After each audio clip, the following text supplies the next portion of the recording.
Bienvenue, c'est cette vérité. Cette semaine, nous recevons M. Ibrahima Kassori Fofana, ministre d'État en charge des investissements et du partenariat public-privé. Il est par ailleurs leader du parti GPT. Monsieur le ministre, merci de nous avoir accueillis. Est-ce qu'il est facile d'investir dans un pays en proie à des crises sanitaires et politiques aussi? Non, ce n'est pas facile du tout. Parce que quand on parle de climat des investissements, qu'est-ce qui détermine le climat? C'est la stabilité politique, c'est la stabilité sociale, c'est en termes de sécurité, et c'est la stabilité institutionnelle. Si ces éléments ne sont pas dans un pays, c'est difficile. Alors, si à cela s'ajoute une crise sanitaire, de la gravité d'Ebola, les choses deviennent plus compliquées. D'accord. Comment vous faites pour relever ce challenge? Non, le premier challenge à relever est que tous les efforts soient mis dans la lutte contre l'épidémie à virus Ebola, sur à quoi le gouvernement s'emploie avec l'appui de la communauté internationale. Et je crois que nous sommes sur le point d'en finir, grâce à Dieu. Il n'y a pas de raison de ne pas espérer parce que le libéré en a fini et la tendance est radicalement à la baisse en termes d'évolution des nouveaux cas. Oui, ça c'est sur le plan sanitaire, mais il y a aussi les crises politiques. La crise politique, c'est... espérons que... Écoutez, d'abord c'est normal en Afrique, et ce n'est pas un cas spécifique à la Guinée. Lorsqu'on approche une échéance aussi importante qu'une élection présidentielle, le scrutin présidentiel, il y a une espèce de nervosité qui prend les esprits et qui se traduit souvent par une espèce de dégradation du climat politique. Le cas n'est pas particulier à la Guinée. Espérons que dans notre cas, nous allons pouvoir surmonter rapidement cette crise. Monsieur le ministre, d'où est venue l'idée de création de votre ministère, un grand ministère logé à la présidence, chargé des investissements et de partenariat public-privé? D'où est venue cette idée? D'abord, ce n'est pas une innovation en Guinée. Et beaucoup de pays ont expérimenté la même chose. Dans le cas de la Guinée, les efforts louables ont été déployés pour la stabilité macroéconomique. Mais les résultats en termes de taux de croissance élevés, en termes d'attraction massive du secteur privé international et national à investir dans le pays, ces efforts, ces résultats ne sont pas aussi probants qu'on l'aurait souhaité.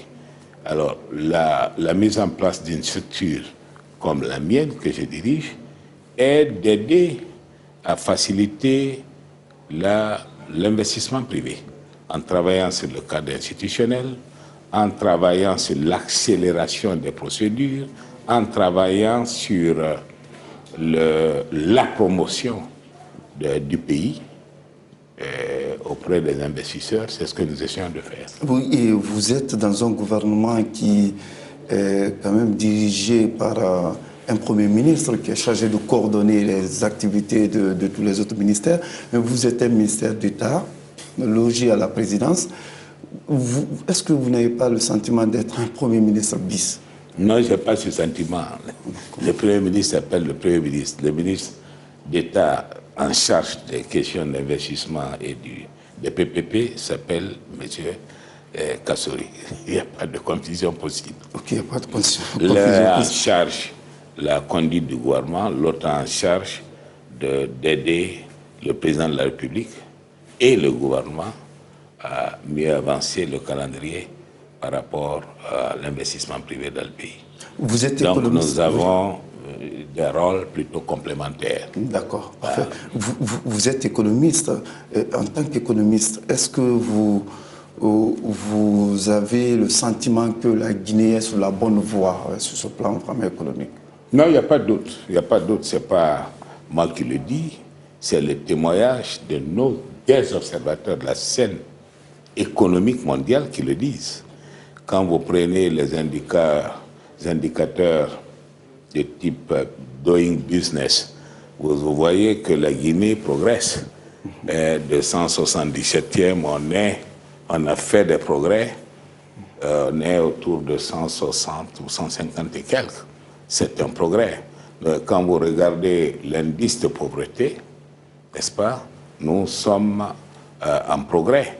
Quand vous voyez les indicateurs macroéconomiques stricto sensu, qu'il s'agisse du niveau d'inflation, qu'il s'agisse du déficit budgétaire, qu'il s'agisse du déficit de la balance de paiement, ou qu'il s'agisse du niveau des réserves de change, nous avons fait des progrès extraordinaires. Ça, il n'y a pas de doute. Les chiffres sont là pour le prouver. Nous précisons que vous êtes par ailleurs le président du pôle économique, je crois, du gouvernement. Monsieur le ministre, vous savez aussi que l'actualité internationale, l'actualité économique internationale ne plaide pas en notre faveur. Nous sommes producteurs des matières premières, bauxite, peut-être éventuellement le fer, ainsi de suite.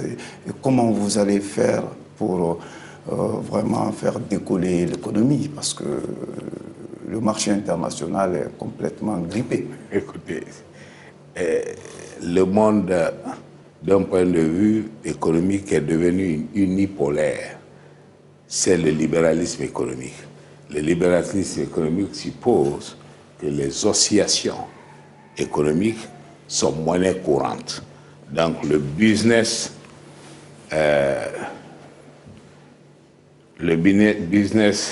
oscille en dents de scie. Aujourd'hui c'est bon, demain c'est pas bon. Le prix des matières premières suit le même cycle, c'est cyclique. Donc il faut que les pays se donnent les moyens de pouvoir gérer ces oscillations au mieux de leurs intérêts. Il faut, mais pour les pays comme les nôtres, ce qui est important, c'est travailler à ce que de l'état de matières premières, nous évoluons vers la chaîne de valorisation. Plus on avance dans la valorisation de nos matières premières en produits finis, mieux nous sommes rémunérés en termes de valeur ajoutée et mieux nous sommes couverts en termes de risques par rapport à ces oscillations du marché international. Et les efforts sont tendus vers cela. Nous encourageons la mise en place d'industries industrialisantes. Nous essayons d'encourager des projets industriels structurants qui permettent à la Guinée d'évoluer vers son industrialisation. Pouvez nous citer quelques exemples de ces projets? Écoutez, vous avez le projet GAC, qui est un investissement de plus de 6 milliards de dollars, qui a pour but de promouvoir la mise en place d'une unité d'alumine industrielle, la production d'alumine au lieu de la bauxite. Vous avez vu tous les efforts du gouvernement à travers Rio Tinto visant à créer la chaîne de valeur pour que le transport de la mine traverse toute la Guinée et aboutisse à la création, à la mise en place d'un port, n'est-ce pas? Tout ça, c'est des approches qui permettent de créer... Seulement avec Rio Tinto, ça coince. Beaucoup pensent que Rio Tinto gèle déjà nos mines. Je n'irai pas jusque-là, mais il faut comprendre que le fonctionnement de l'économie mondiale et de l'économie tout court, d'ailleurs du business, obéit à des règles. Tu ne peux pas promouvoir un projet dans une situation où le cycle, où les prix sont à la baisse. Aujourd'hui, le prix en moyenne, le prix mondial de la tonne de fer est autour de $50. C'est insuffisant pour promouvoir un projet de ce type. Je pense que le seuil de rentabilité, quand on intègre le volet infrastructurel, le port et le chemin de fer, le seuil de rentabilité pour que ce projet puisse avoir un point d'équilibre se situe autour de $70. Alors, on peut continuer à travailler, à mettre en place le projet en termes de préparation, mais en termes d'exécution, ça prendra un minimum de temps et ça obéira aux conditions du marché, c'est-à-dire aux conditions plus favorables. Donc vous pensez que le temps pris est à peu près normal? C'est normal si je regarde d'un point de vue économique. Il ne faut pas s'étonner que le projet ne puisse pas être réalisé cette année ou l'année prochaine, parce que les conditions du marché ne sont pas bonnes. D'accord. Avec Lansana Conté, on disait que vous étiez le ministre, vous étiez le chouchou de Lansana Conté. C'est ce que la presse, en tout cas, disait à l'époque. Est-ce que vous l'êtes aussi avec M. Alpha Condé? Allez poser la question à M. Alpha Condé ou à la presse. Vous pouvez savoir aussi si vos relations sont... Il vous chouchoute aussi? Je n'en sais rien. Monsieur, le professeur Alpha Condé, c'est mon président, c'est mon patron en termes administratifs et c'est mon grand frère en termes personnels. Je crois que nous avons de bonnes relations. D'accord. Humaines et professionnelles. Certains pensent que vous allez être le candidat du parti au pouvoir après le président Alpha Condé, c'est-à-dire en 2020. Il est permis de rêver. Ceux qui le pensent font de la prospective politique. Je suis réaliste. Nous avons une échéance en 2015. On est très loin de 2020. Je ne suis pas en mesure de parler de 2020. Parlant de 2015, les rumeurs disent aussi que vous allez être celui qui va être chargé de la campagne de on verra bien. Je ne sais pas d'où viennent ces informations, mais mon congrès au titre de mon parti ne s'est pas encore tenu. Il se tiendra au mois de juillet ou après le mois de carême, on verra bien. D'accord. Dernière question, M. Fofana. Vous étiez un opposant farouche au président Alpha Condé. Vous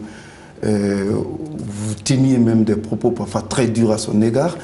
Qu'est-ce qui a changé entre-temps? Comment vous avez pu le rejoindre après? Qu'est-ce qui a changé? Qu'est-ce qu'il y a d'étonnant? D'abord, opposant, je ne vais pas rentrer dans cette rhétorique. Je dois dire que j'étais désireux de ce que le calendrier de transition en termes d'élections parlementaires et présidentielles se tienne dans des conditions de transparence souhaitables. Pour cela, j'ai joint mes forces à celles de l'opposition républicaine pour que des pressions soient faites sur l'eau politique, sur le régime, pour qu'on aille aux élections législatives dans des conditions de transparence souhaitables. Si ce que vous appelez l'opposition, je l'assume. Mais sinon, je rappellerai aux Guinéens et aux observateurs qu'après l'élection 2010, après l'élection présidentielle, j'ai choisi, mon parti a pris le parti d'embrasser le centre. Et même quand on est venu joindre nos efforts à ceux de l'opposition républicaine, c'était très clair que c'était dans le but d'arriver à des élections législatives transparentes. C'était ça, l'accord écrit sur papier. Maintenant, qu'est-ce qu'il y a? Être critique, il faut distinguer des choses. Le gouvernement, le régime a traîné les pieds sur les élections législatives et les conditions de transparence. Mon parti était brimé pour ne pas se retrouver au niveau de l'organe de régulation des élections, la CENI, et les démembrements de la CENI. Tout cela était une justification pour aller vers l'opposition et lutter pour la transparence des élections législatives. Les élections législatives terminées, nous sommes revenus au centre et c'est pour cela qu'à l'Assemblée, ma position a été celle de non inscrit. Quand j'ai eu le suffrage de mes compatriotes pour être député, j'ai choisi celle de participer à un gouvernement n'altère à rien les convictions profondes. Au contraire, je vous citerai l'exemple de pas mal de politiciens, y compris qui sont devenus des présidents. Je cite en l'occurrence le président Wade, qui a participé à plusieurs gouvernements et qui est resté indépendant par rapport à ses convictions politiques. Mais en Guinée, on a une approche simpliste des problèmes et des solutions. Je suis appelé par le professeur Alpha Condé pour venir apporter ma contribution au redressement économique. C'est ce que je fais. C'est ce que je fais. Ça n'a rien à voir par rapport à être l'opposition, à être la classe. Ça n'a rien à voir. Le débat politique, c'est autre chose. Merci, M. Kassori Fofana. Merci de nous avoir accueillis. Et merci, à la semaine prochaine. Merci beaucoup. Merci.